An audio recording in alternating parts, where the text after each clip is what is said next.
to tell you a little bit about the world experts. That happens to be my friend Rabbi Glazerson. Professor Eliyahu Rips is most credited for being the discoverer of the Torah codes on computer. He got everybody excited about it. He has a long history of working with the Torah, and when he was basically a teenager, was living in Czechoslovakia, and he was a mathematician, and the Soviets invaded, and to protest, he set himself on fire at Freedom Square. Horrified onlookers came up and put him out, and they took him to a psychiatric prison for a couple years, Russia, and he was finally released, and some mathematicians got him together and got him to Israel. And he gets there and he sees all these rabbis wearing crazy clothes, didn't know what they were doing or why, and started studying the Torah and felt like, if there really is something to this, then I should be able to find something within the book itself. And that's when he started searching for some kind of numerical description in the Torah. And it was another rabbi that he met by the name of Yanif. Rabbi Yanif gave him a book from Weissmandel, and that got Professor Rips wondering if it were possible to use a computer, and Rabbi Yanif had already done some simple tests with it and was successful. So Professor Rips got together with two other gentlemen, Doran Whitston and Yoav Rosenberg at the time. This was way back in the late 70s, and wrote the first Torah code search application, and that's how it all started. And since then, it's gotten a lot more sophisticated. Professor Robert Haralick is an expert on statistics, has an incredible background in technical areas. He had worked at one point in the space program, figuring out how to compress data that was coming back from satellites. So this was like pre-JPEG compression. This was something that Professor Haralick worked on with a couple other guys and figured out how to compress the signals coming back from satellites so they could see clearer images. And this is kind of the mind that Professor Haralick has. Since then, he's been doing a lot more than that, and he basically is a computer expert, teaches computer science at City University in New York. This is Rabbi Matityahu Glazerson, who has become a Torah code expert and is kind of thinks way outside the box sometimes, but I really like Glazerson a lot because of that. And he's found some incredible tables, and a lot of it is because he has how things were worded in ancient Hebrew and looks for codes in that original language, which hardly anybody else I know can do. So that's Rabbi Glazerson. He's a terrific guy and has an incredible amount of knowledge, and we've had fascinating discussions together and still do. This is Professor Alexander Rotenberg. Rotenberg is an amazing guy. He wrote the Torah code search software that we use today, the ones that shows the codes like a crossword puzzle, was his idea. Came up with it in the late 80s, I believe. And it has changed just a little bit since then, but it was basically his brainchild. He's a graduate of Moscow University in mathematics. He's a brilliant guy, very soft-spoken, very humble. It was a pleasure to meet him a few years ago at his apartment in Jerusalem. This is Art Levitt, who really takes after Professor Rips. He's a real stickler on getting everything correct in the codes. If it's not done right or to his satisfaction, he calls them average or normal and wants to make sure that they all have good p-values. That is basically as scientifically accurate and as perfect mathematically as possible. It's something that Professor Rips also does, and I think Professor Rips, out of all of the researchers I know, has made some of the most incredible tables of all, but Art Levitt has done some really fascinating ones as well. Now, here are a few of my favorite tables that I'm going to show you, just because they're unique and interesting. We're not trying to offend anybody here with some of the content of these tables. They are very much centered around Israel, a lot of them. So I'm going to show you what we have. This was one that Rabbi Glazerson came up with. And it was basically about our film, and it comes out in the Torah codes. The codes will be distributed, and it has my name in there, basically in parallel rows and close together with small skips, which is pretty significant. Don't ask me why that's in there, but it is. It even has the correct year, 5775, which was 2015 when the film was released. It has Glazerson's name in. His first name is Matityahu. It's in there. Talks about the doctrine of Messiah.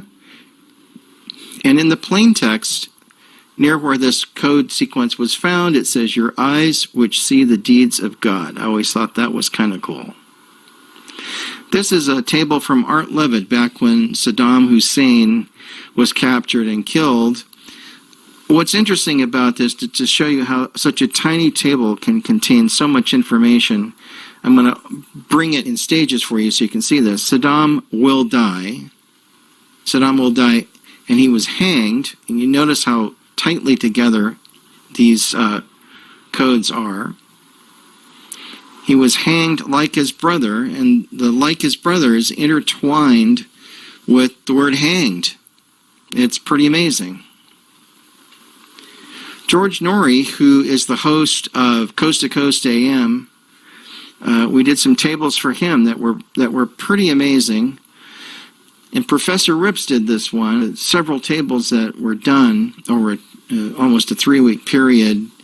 This one really is quite phenomenal because it really talks about George Norrie. If you've ever listened to Coast AM, you know it's all about UFOs and the paranormal and all of that, and yet George is very level-headed about it.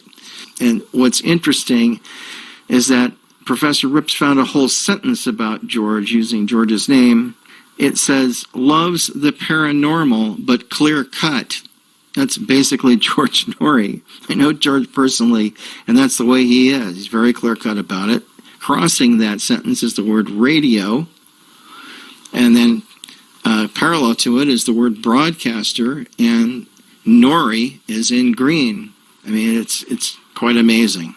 The next table is, the reason I'm putting it up here is because everything was slanted at the same level and repeated in the codes and in the plain text besides. So it was very hard to ignore this, even though it's not the most popular tables for liberals. Basically, it has the words Hillary and Obama intertwined at the same angle.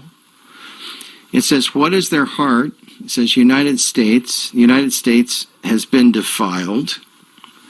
And then it says the abomination unto the Lord in the Torah codes in red at the same angle in the same sentence. Now, at the bottom of this table in black with yellow letters, it says an abomination unto the Lord thy God, which is actually in the book of Deuteronomy, chapter 17, verse 1, which basically is the same thing that the codes say in this same passage. You can study the rest for yourself, but I mean, as crazy as this table is, I felt that it was significant because you don't see tables like this every day.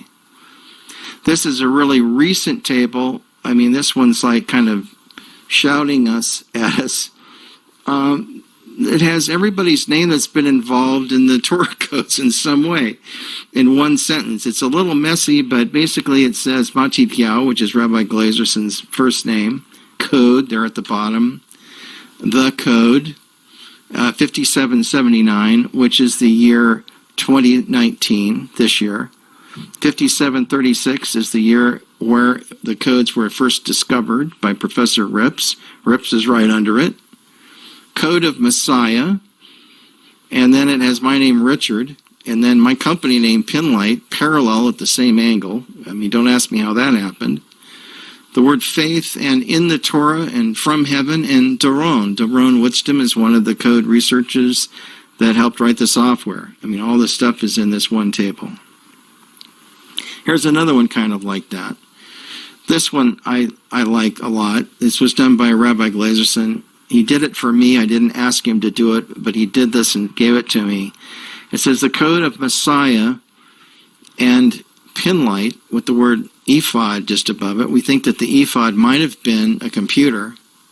It's very possible because of the lights that would come off and on to answer questions that it was some kind of very high-tech device.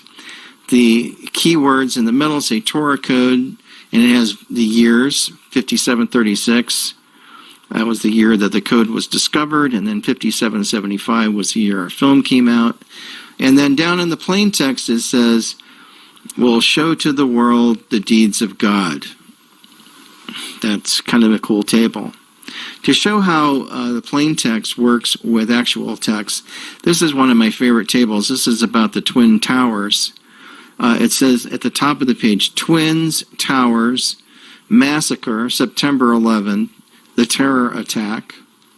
And then right beneath all of that cluster of codes, highlighted, it says, "And fell from the people this day about 3,000 men." And if I remember right, it was like 2,997 people died that day, and that's what the scriptures said 3,300 years ago.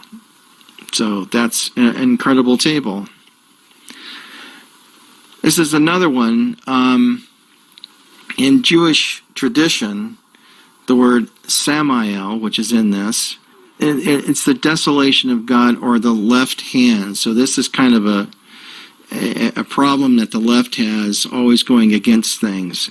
In this table is the word Kavanaugh and blame, hatred, and a feminine plot, which we pretty much discovered that was the case. Most of the women that said that Kavanaugh abused them have recanted. It was a feminine plot to try to not get him into his position as Supreme Court Justice. This is another one. This was found by Professor Haralick and Rabbi Glazerson. This was when Breitbart died in 5772, which is 2012. Comes up in the codes, was poisoned on the 1st of March and will be killed. Indeed, that's what most people believe happened to him. Everybody was concerned with 2012. We were studying that 2012 codes way back in 2009. And what I thought was interesting about this, Rabbi Glazerson found this table. The keywords, the axis keywords are change in the world.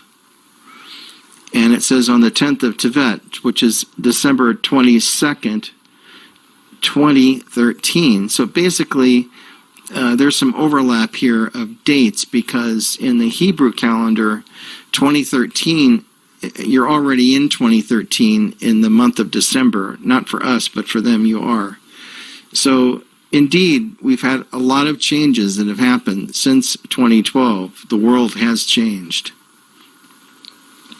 This is probably Professor Ripp's most famous table.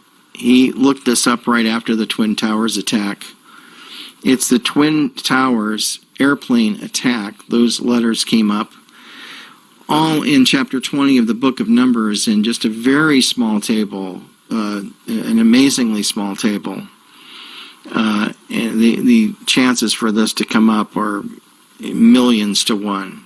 All of those words would be so tightly configured in just one chapter. Riffs. Many pages are just empty. But when we came to chapter 20 of this book, then all of them suddenly appear in one place. This shows very clearly how everything concentrated in one single place. All right, so that is basically showing that this, what we did, I asked Professor Haralick if he could do some monkey text for me, or essentially to see if he could find the same words that Professor Rips did in another text. And sure enough, he did. But as you can see, here's the first example, 4,488 letters in it. And that's really just kind of random and doesn't mean anything. It's insignificant. In Professor Ripp's original table, the whole table was only 234 letters. Here's another one that we discovered. This was in a table that ended up having 7,772 letters. It had all of the same names, but the skips were enormous. So it's basically forcing a table to say what Professor Rips found mostly in the book of Numbers. This is a Planet X table. If you know anything about Planet X, there is this idea that Planet X Nibiru is going to appear. We don't know when, but the Torah codes seem to predict it. And in Jewish mystical texts, it talks about Planet X quite a bit, and there's a lot of people studying it right now. No one's seen it yet, but we think that it might have had something to do with the flood of Noah and other things that happened through history. There's researchers like Marshall Masters and also Gil Broussard have done insane amounts of work studying this and comparing it to historical references. But what's interesting about this, it says, in the end of days, Nibiru, it has it all spelled out in very tight form, a warning in 5776. And a lot of people were talking about Planet X in 2016, and basically a threat.